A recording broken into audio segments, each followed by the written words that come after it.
morning kabayan. Ayan. Loading kami ng stone here dito sa Sauda.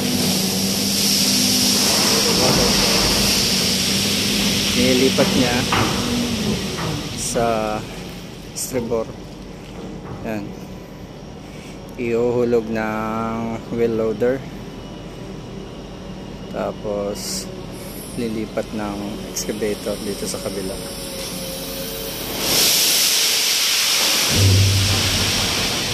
Ngayon dalawang wheel loader yung nag-loading. Ayan ginagawa ng excavator.